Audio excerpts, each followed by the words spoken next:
وہ بحرین تھا جو مسلمان ایک ملک ہے، اس کا نمبر بھی ابو 40 تھا، اگر کسی نے بہرحال تصحیح کر سکتا، بہرحال اوپر ہی نمبروں میں تھا، وہ سب سے نیچے وہ تھا پہلے نمبروں میں، اور 48 یا سم تھنگ. جو سعودی عرب ہے وہ تو 100 سم تھنگ تھا، اور پاکستان تو پھر اور اس کے بعد جو بڑے اسلام کے نام پر نعرے مار کے ابھی بھی وہ سانس نہیں لیتے. تو اس لیے یہ حقیقت ہے، کیونکہ اسلامی تعلیم کی جو بنیاد ہے وہ ہے ایمانداری پر. ایمانداری پر کوئی کام کرے گا، وہ مسلمان ہو یا غیر مسلم ہو، کوئی ہو، وہ کامیابیاں حاصل کرے گا.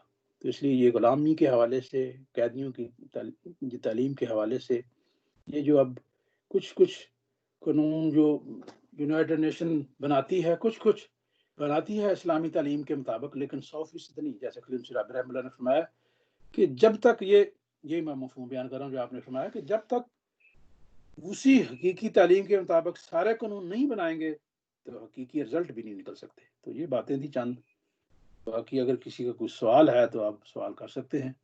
تو میرا تو اتنا اسٹیمنا سی. آرگنائزر ہو، جزاکم اللہ. جزاکم اللہ مولوی صاحب، بہت شکریہ. اگر کسی دوست نے کوئی سوال کرنا تو پلیز اپنا نام اور اپنی مجلس بتا کے تو اپنا سوال کر لیں، اور اپنا مائک کو میوٹ کر لیں. جزاک اللہ.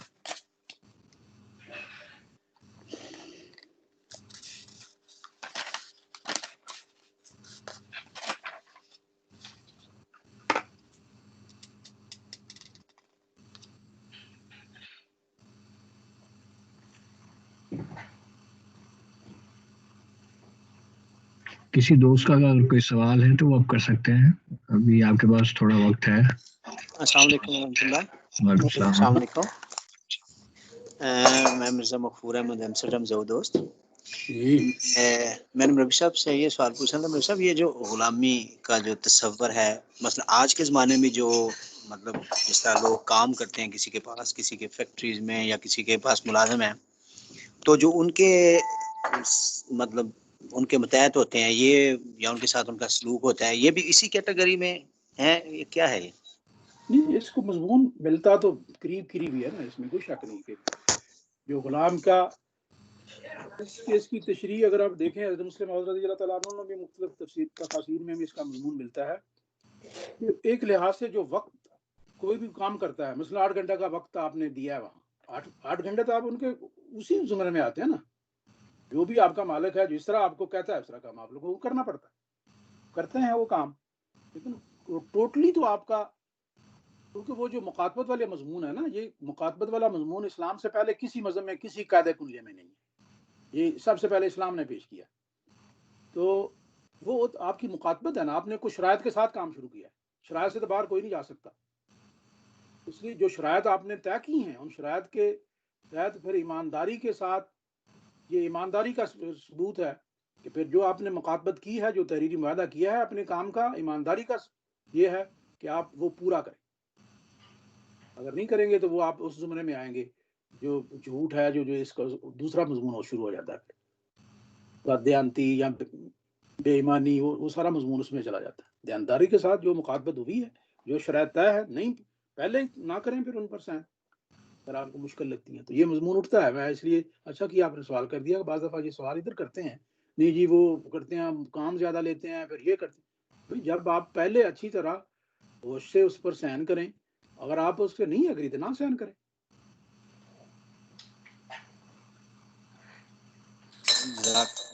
جزاک اللہ صاحب، جزاک اللہ وسلم.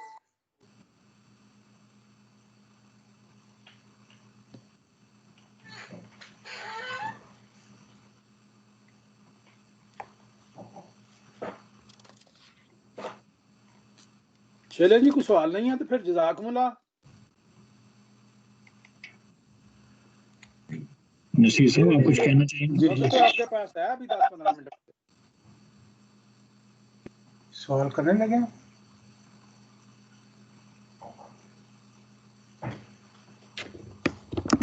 نہیں، ابھی سوال تو کوئی نہیں آ رہا. اچھا ٹھیک ہے، کہہ لیتے ہیں، کوئی ضروری نہیں کہ ٹھیک ہے. کیا آپ انتظار کر رہے ہوں گے؟ ٹھیک ہے، آپ ختم ہی کریں. ہاں جی، نہیں اب ختم ہی کرنا ہے. اگر کوئی سوال نہیں ہے تو پھر ہم ایسے پروگرام کو جو ہے اس ختم کرنے سے پہلے خاک صاحب کا بہت بہت شکریہ اللہ محترم مربی صاحب.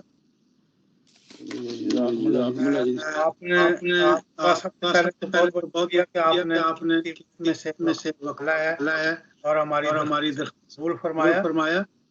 آپ نے آج اس مضمون کی افادیت کو بڑے اچھے انداز میں بیان فرمایا ہے. یہ وہ موضوع ہے جو کہ بہت سننے کو ملتا ہے. بہت ہی تھا.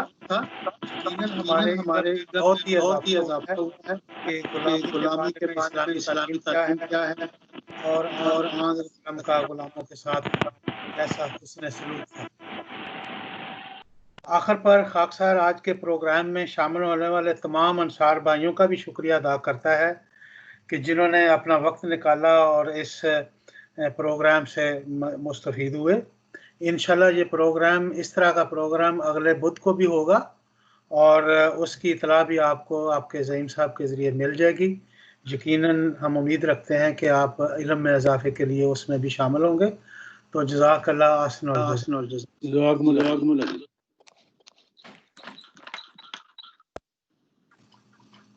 یا رب صلی علی نبیک دائما فی هذه الدنیا وباسم ثانی واللہ ان محمدا کردافت وبه الوصول بسدة السلطان. ہاں محمد ہی کا رتبہ ہے بلند بعد از خدا. آپ کے ذریعے سے ہی ہوتا ہے وصل کبریا.